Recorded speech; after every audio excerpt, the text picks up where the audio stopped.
Imagine a world where death lurks around every corner. A simple cough, a touch, or even a breath could be the difference between life and an agonizing demise. This was the reality for millions in the 14th century when a silent killer swept through Europe, leaving devastation in its wake.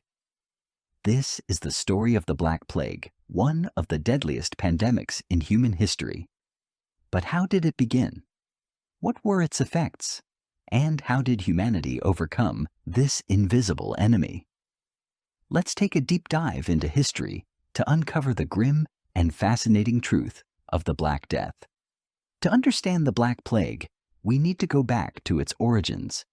The year is 1347, and trade is flourishing between Europe and Asia.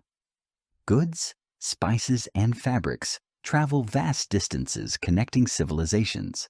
But amidst the wealth and prosperity, an uninvited guest makes its way across continents, Yersinia pestis, the bacteria responsible for the plague. Historians believe that the plague originated in the Mongolian steppes, carried by fleas that infested rats. These rats hitched a ride on merchant ships and caravans, unknowingly spreading the disease across trade routes. It reached the port city of Kaffa, where an unusual event occurred. Infected Mongol warriors, in an act of biological warfare, catapulted plague-ridden corpses over city walls. Soon after, Genoese traders fleeing the city took the disease with them to Europe. The journey of the plague was swift and unforgiving.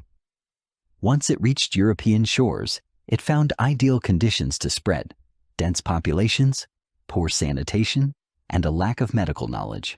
It did not discriminate. From peasants to nobles, no one was safe. This was a time before people understood germs and infection. They had no concept of bacteria, and the idea of quarantine was barely practiced. The disease spread through fleas, through human contact, through the very air people breathed. And once it took hold, the consequences were catastrophic. The plague spread like wildfire. By 1347, it had reached Italy. Within a year, France, Spain, and England were battling the deadly disease. The speed at which it ravaged cities was unprecedented. The streets of bustling towns became eerily silent, broken only by the cries of the dying and the footsteps of those collecting the dead. Entire communities vanished seemingly overnight. Imagine waking up one morning, feeling perfectly fine. By nightfall, painful swellings, called buboes, appear in your armpits or groin. Fever takes hold, chills rack your body, and within days, death claims another victim. The sight of death became a daily occurrence. The air was thick with the stench of decay, and fear gripped every heart. Some people locked themselves away, hoping to escape the invisible killer, while others abandoned their homes and loved ones, fleeing to the countryside in a desperate attempt to survive. The Black Plague didn't just kill. It changed the very fabric of society. Streets were littered with the dead, burial pits overflowed, and in many cases, entire villages were abandoned. Panic led to extreme behaviors. Some turned to religion, believing the plague was divine punishment, while others resorted to self-flagellation, hoping to atone for humanity's sins. Others indulged in reckless hedonism, convinced that death was inevitable, so they might as well enjoy their remaining days. But fear also led to cruelty. In some places, Jewish communities were blamed and persecuted, accused of poisoning wells. This tragic scapegoating only added to the horrors of the era. The combination of fear, misinformation, and desperation drove people to commit atrocities, further deepening the wounds inflicted by the plague. Medieval medicine was primitive at best.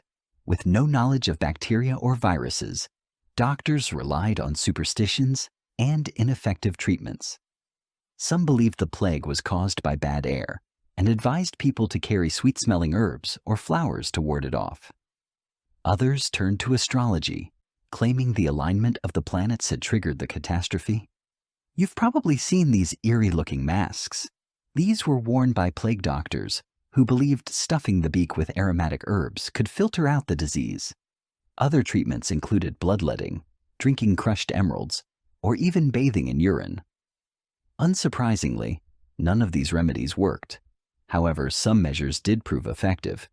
Quarantining ships for 40 days before allowing passengers to disembark became a practice, giving rise to the term quarantine. While rudimentary, these actions were some of the first steps toward the controlling infectious diseases.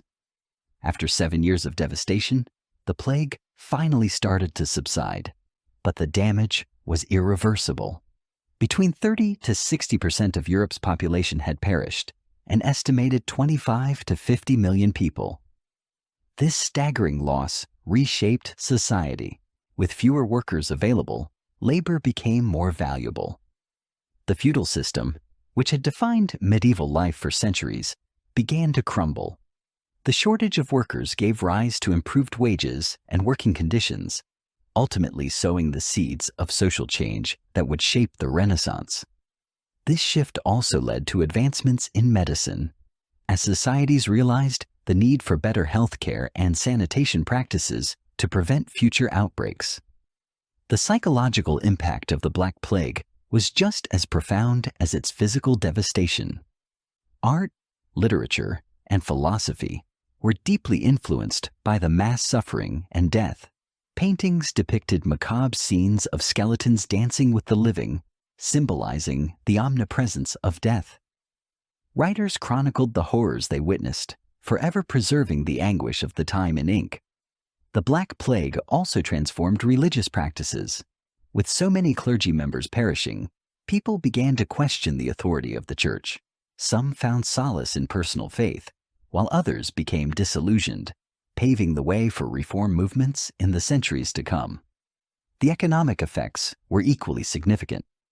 Entire industries collapsed, but new opportunities arose for those who survived. The labor shortage forced landowners to offer better conditions to workers, weakening the rigid class structure of medieval Europe. This period of transformation set the stage for the economic revival of the Renaissance, where innovation and creativity flourished.